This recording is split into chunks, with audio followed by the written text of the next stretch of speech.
What's up everyone and welcome back to Full Mount MMA. Walter Walker has suffered a broken fibula following his victory at UFC 321. The injury occurred during his bout against Lewis Sutherland this past weekend. Walker later revealed that a calf kick from Sutherland early in the fight was the cause of the fracture. Despite securing the win, the damage turned out to be significant. On Tuesday, Walker took to Instagram to share an X-ray of the injury, confirming that his fibula had indeed been broken. He explained that he would require what he described as a heavy recovery over the next 5 to 6 weeks. The news came as a surprise to many fans who were impressed by Walker's performance inside the octagon. He managed to continue fighting despite the injury, displaying remarkable toughness and determination. His composure under pressure and ability to stay focused through the pain earned him even more respect from the MMA community. In his post, Walker expressed gratitude to his supporters and promised to return stronger than ever. He also thanked his medical team and coaches for helping him manage the situation and ensuring he received proper treatment. Shortly after his announcement, footage surfaced online showing Walker in the gym lifting weights while wearing a cast on his leg. The video quickly went viral, as fans were amazed to see him maintaining his training routine despite the broken fibula. Many praised his dedication and discipline, noting that his work ethic exemplified what it means to be a professional fighter. Walker's commitment to staying active even during recovery reflects his passion for the sport and his determination to come back better than before. Medical experts have estimated that a full recovery from a fibula fracture can take several weeks, depending on the severity of the break and the treatment process. Walker's team confirmed that he is following a structured rehabilitation program aimed at strengthening the surrounding muscles and ensuring proper healing. They are optimistic that he will return to training within the projected timeline. Walter Walker's story is a testament to resilience and perseverance. While many fighters would have been sidelined immediately, Walker's mentality and professionalism have allowed him to stay positive and motivated. His fans continue to rally behind him, sending messages of encouragement and wishing him a speedy recovery. Though he faces several weeks of rest and rehabilitation, Walker's determination and spirit suggest that he will come back to the octagon even stronger than before, ready to continue his rise in the UFC.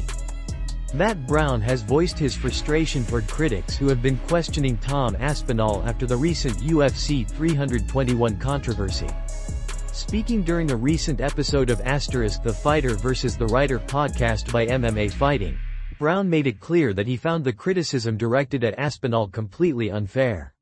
He expressed disappointment with what he described as a false narrative being spread online, where some fans and commentators appeared to blame Aspinall for the way the fight ended. Brown said he was genuinely disgusted by the reaction, wondering where such criticism even originated.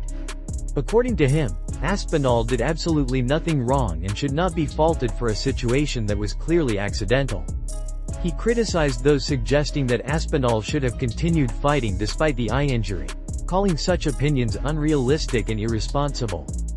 Brown emphasized that mixed martial arts is a professional sport governed by strict safety regulations and not some kind of street fight or video game where fighters are expected to ignore serious injuries just to entertain the crowd.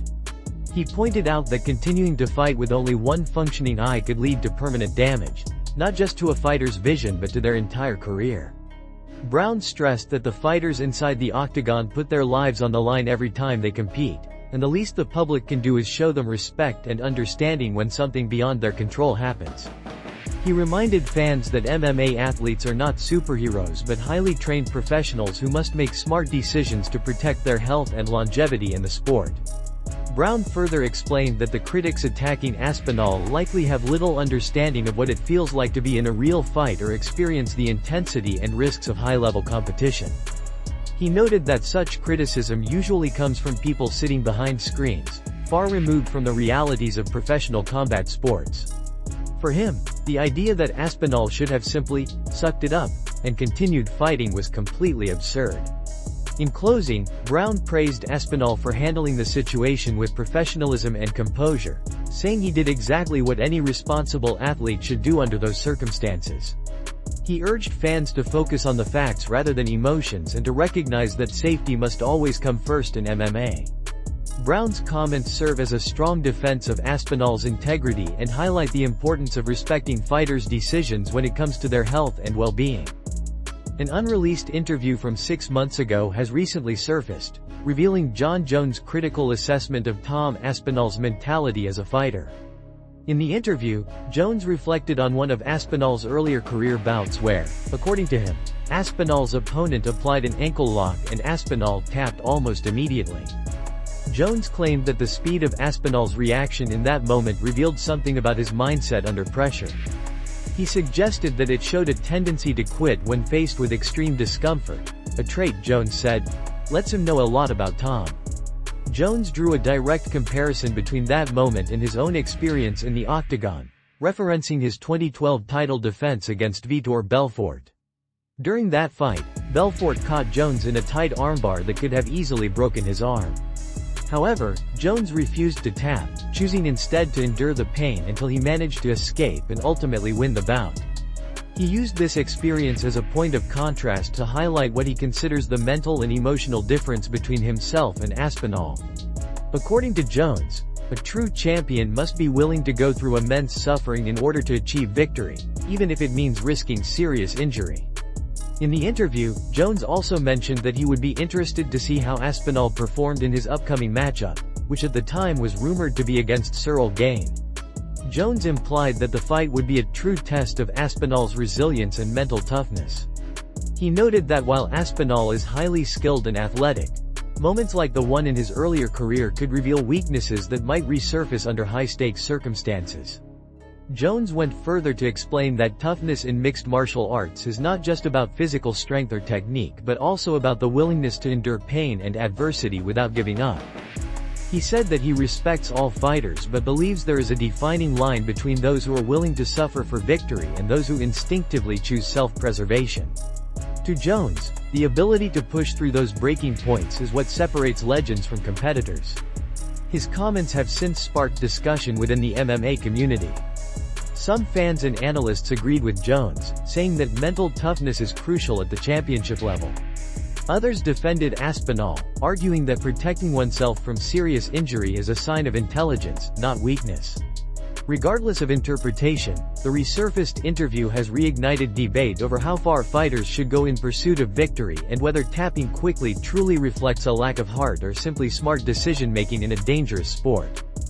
Ilia Topuria has made an announcement that caught many fans by surprise, though it was not related to his fighting career. The UFC featherweight champion revealed a new collaboration with the well-known Spanish fashion brand Adolfo Dominguez. The announcement came yesterday through his social media channels, where Topuria shared images and video clips from the campaign. The news quickly spread among his fanbase, sparking discussions not about his next fight but about his growing influence outside the octagon. Topuria, who has become one of Spain's most recognizable athletes, spoke about the partnership with pride, highlighting how meaningful it was to work with a brand that represents Spanish culture and sophistication. He mentioned that the collaboration reflects his values of elegance, discipline, and confidence, traits he also brings into his fighting career. The campaign features Topuria modeling pieces from the latest Adolfo Dominguez collection, combining a sleek, modern aesthetic with his signature intensity and charisma. While many fans were expecting the announcement to involve news of his next UFC fight, Topuria's move into the world of fashion demonstrates his expanding brand and versatility as a public figure. Over the past year, he has steadily built his image not just as a world-class fighter but also as a stylish and marketable personality who appeals to audiences beyond combat sports. His involvement in this campaign positions him among a growing number of elite athletes who are successfully crossing over into fashion, endorsements, and lifestyle ventures. Despite the off-cage announcement, fans remain eager for updates about his next UFC appearance. Topuria has been rumored to return to action soon, possibly in a title defense against one of the top contenders in the featherweight division. However, no official fight date has been confirmed by the UFC or his management team. His recent interviews suggest that he remains focused on training and is ready to defend his belt whenever the opportunity arises. This new partnership serves as another reminder of Topuria's rising global profile. He has quickly become a symbol of ambition, representing both Spanish and Georgian pride on the international stage. Whether in the octagon or in front of a camera, Ilia Topuria continues to command attention with his confidence, professionalism, and undeniable star power. Fans now eagerly await both his next fashion campaign and his highly anticipated return to the UFC cage. Brendan Allen has publicly called out Dricus du Plessis, expressing frustration over what he perceives as silence from the former champion following his recent victory over Rainier de Ridder. In a recent interview with Mike Bone, Allen stated that du Plessis has been unusually quiet since the fight, comparing his silence to a mouse in church. According to Allen, this lack of response is proof that du Plessis recognizes him as a legitimate and dangerous threat in the middleweight division. Allen explained that when he was on a losing streak, du Plessis had plenty to say, but now that Allen is back on a winning path and closing in on top contender status, du Plessis has chosen to remain silent. Allen emphasized that du Plessis knows how tough of a challenge he presents. While every fighter believes they can win, Allen believes DDP is aware that facing him would be a serious test. He accused du Plessis of only speaking up when there was no realistic chance of the fight being made, but now that their paths could legitimately cross, he has gone quiet. Allen suggested that du Plessis' recent defeat at the hands of Khamzat Chimaev exposed weaknesses that make him more vulnerable than before. He pointed out that du Plessis was dominated for nearly the entire fight, saying it wasn't even competitive, as he had no real moments of success throughout the contest. Allen's comments came in response to growing speculation about the next steps for both fighters. Following his loss, du Plessis has faced criticism from analysts and fans, including Joe Rogan, who suggested that no amount of training would prepare him to defeat Chimaev in a rematch. That defeat has significantly diminished the likelihood of an immediate rematch, leaving du Plessis in an uncertain position within the middleweight division. Currently ranked 5th, Allen knows that a matchup with du Plessis might not happen immediately, but he believes it remains a realistic possibility if both continue competing at a high level.